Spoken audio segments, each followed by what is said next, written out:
आपको इस वीडियो में बताने वाले हैं रक्षाबंधन क्यों मनाया जाता है। तो आपको नहीं पता तो इस वीडियो को अंत तक देखिए। तो चलिए एक पौराणिक कथा के माध्यम से हम जानते हैं कि रक्षाबंधन क्यों मनाया जाता है। एक पौराणिक कथा के माध्यम से जानने का प्रयास करेंगे कि रक्षाबंधन क्यों मनाया जाता है। यह कहानी भगवान विष्णु और राजा बलि का कहानी है। तो चलिए इस कहानी को देखते हैं और जानते हैं कि रक्षाबंधन क्यों मनाया जाता है। राजा बलि ने जब 110 यज्ञ पूर्ण कर लिए तब देवताओं का डर बढ़ गया और देवताओं का भय सताने लगा कि अज्ञों की शक्ति से राजा बलि स्वर्ग लोक पर भी कब्जा कर लेंगे। इसलिए सभी देव भगवान विष्णु के पास स्वर्ग लोक की रक्षा की फरियाद लेकर पहुँचे। जिसके बाद विष्णु जी ब्राह्मण वेश धारण कर राजा बलि के समक्ष प्रकट हुए और उसने भिक्षा मांगी। भिक्षा में राजा ने उन्हें 3 पग भूमि देने का वादा किया, लेकिन तभी बलि के गुरु शुक्रदेव ने ब्राह्मण रूप धारण किए हुए विष्णु को पहचान लिया और बलि को इस बारे में सावधान कर दिया, किंतु राजा अपने वचन से ना फिरे और फिर 3 पग भूमि दान कर दिए। इस दौरान विष्णु जी ने वामन रूप में एक पग में स्वर्ग और दूसरे पग में पृथ्वी को नाप लिया।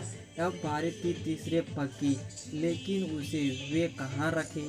वामन का तीसरा पग आगे बढ़ता हुआ देख राजा परेशान हो गए।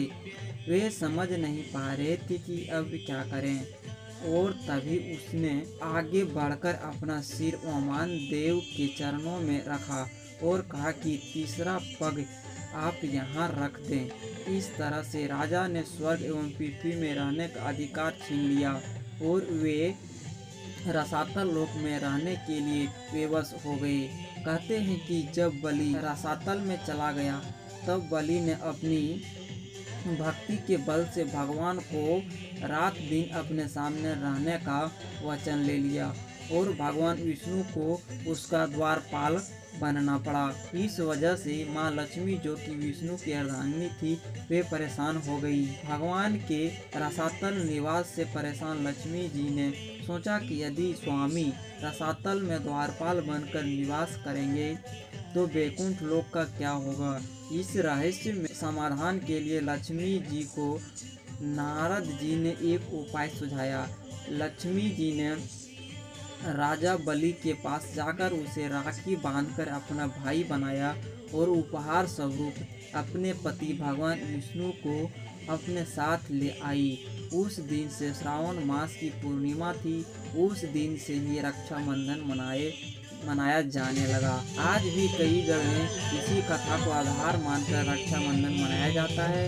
उसी दिन से रक्षाबंधन हमारे हिंदुओं का त्यौहार पूरे भारत देश में मनाया जाने लगा और यह इस वर्ष 15 अगस्त को रक्षाबंधन मनाया जाएगा और बहुत ही हर्षोल्लास से प्रत्येक वर्ष मनाया जाता है। यह भाई बहनों का एक त्यौहार होता है जो बहुत ही धूमधाम से मनाया जाता है। अगर ये कहानी आपको अच्छा लगा तो हमारे इस वीडियो को लाइक कर दीजिए और इसी तरह का अगर आप कहानियों के माध्यम से साहित्य को जानना चाहते हैं तो हमारे चैनल को सब्सक्राइब कीजिए और बेल आइकन को प्रेस कीजिए। तब तक के लिए जय हिंद। फिर मिलते हैं अगले वीडियो में। तब तक के लिए टाटा बाय बाय।